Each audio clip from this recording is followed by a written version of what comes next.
So today Jesse, Danielle, and I will be demonstrating a dependent two-person lift from the wheelchair to the bed and back to the wheelchair. This type of lift is used when the patient is unable to stand on their own, assist with the lift, or you're transferring from surfaces of varying heights. It's important to note that this type of lift is only used as a last resort when there's no type of mechanical equipment available to use, because that's the safer option for everyone involved. You'll see in a second that Jesse has taken on a leadership role. It's important for the therapist to coordinate before going in with the patient who's going to lead the lift. And since Jesse is stronger and taller, he's going to be paced behind Danielle since he'll be holding up the majority of her weight. And so he will also be dictating when to lift and also explaining everything to Danielle beforehand.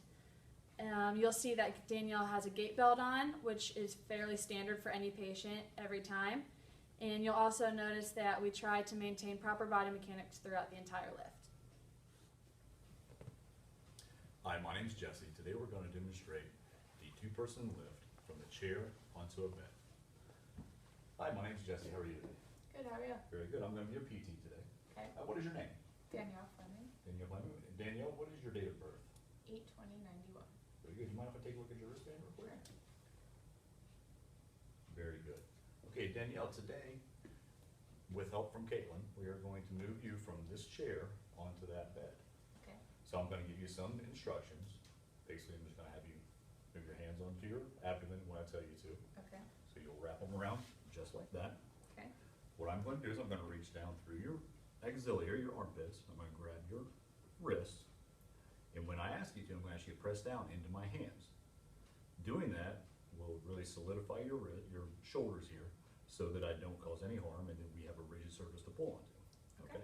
And then Caitlin will come over.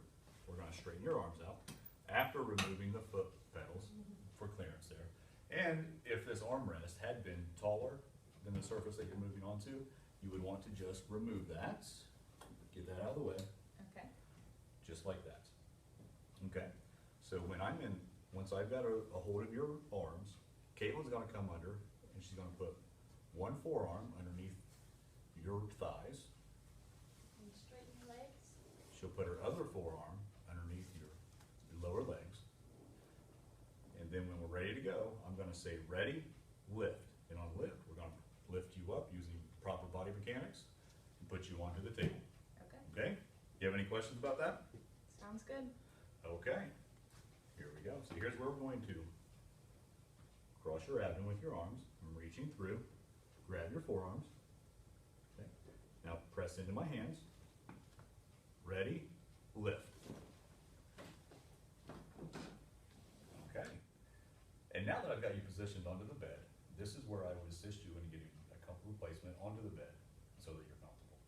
But now, since we've got you in this position, we're going to go ahead and demonstrate the two-person lift from the bed into the chair. This is basically just the same procedure in reverse. Any questions? Okay. So if you can put your arms across your abdomen, you're going to reach through your axilla, grab your forearms. Caitlin's going to put one arm under your thighs, the other arm under the lower legs, and on lift, we will lift you straight up and onto the chair. Ready? Ready. All right, press into my hands. Ready? Lift. And down. This is where we would reapply the foot pedals and the armrest. How was that? Good. All right. An alternative method to the two-person lift from the chair to the bed involves that two people, in this case myself and Caitlin, would approach the patient from each side. In this case, you want to make sure that the chair is a couple feet away from the bed. The wheels are locked. The foot pedals have been moved out of the way, as well as the armrest to give clearance for both caregivers to get in there and actually cradle the patient. Now, in this method, both caregivers would approach from each side of the patient, using proper body mechanics, do a proper squat. One arm of each caregiver is going to go behind the posterior trunk, grasping onto each other's forearms for support. Then with the other forearm underneath each thigh of the patient, and patient would put an arm over the caregiver's shoulders, making sure not to cross the neck. And at this point, I would say, ready, lift. And on lift, we would raise the patient up and carefully carry the patient over to the table. Now, given the unequal strength in the two caregivers, we're not gonna actually participate in this lift today.